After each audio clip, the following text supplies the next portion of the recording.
ഈ ഫീൽഡ് എടുക്കാനുള്ള ഒരു കാരണം എന്ന് പറയുന്നത് ഒരുപാട് കുടുംബ ആത്മഹത്യകൾ ആ കാലങ്ങളിൽ ഉണ്ടായിരുന്നു. ഇപ്പോഴത്തേക്കാളും കമ്പാരിറ്റീവ്ലി ഇപ്പോഴത്തേക്കാളും വളരെ കൂടുതൽ കുടുംബ ആത്മഹത്യകൾ കേരളം പോലെ വേറൊരു സ്ഥലം ലോകത്തുണ്ടാവില്ല എന്നാണ് പല റിസർച്ച് സ്റ്റഡീസും പറയണേ.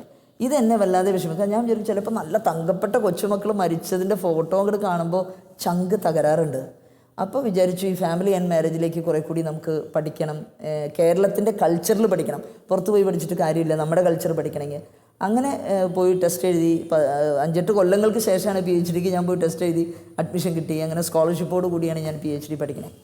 അപ്പോൾ ശുശ്രൂഷകൾ എന്ന് പറഞ്ഞാൽ ഇപ്പം അന്ന് തുടങ്ങി ഇന്ന് വരെ കുടുംബ ശുശ്രൂഷ തന്നെയാണ് ഞാൻ ചെയ്തിട്ടുള്ളത്. ഒരു കൊല്ലം എൻ്റെ ഇടയിൽ കോളേജിൽ പഠിപ്പിക്കാൻ പോയപ്പോൾ എനിക്കൊരു ഹാപ്പിനെസ് കിട്ടുന്നില്ല,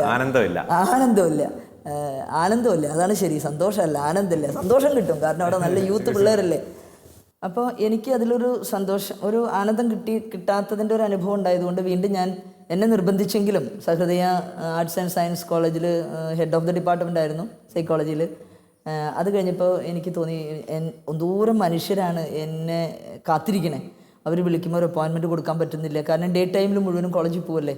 അപ്പോൾ എനിക്ക് അവരെ സഹായിക്കാൻ പറ്റും. ഇവിടെയാണെങ്കിൽ സിലബസ് ഓറിയൻറ്റഡ് ആയിട്ട് നമ്മളിങ്ങനെ തിക്കാവും.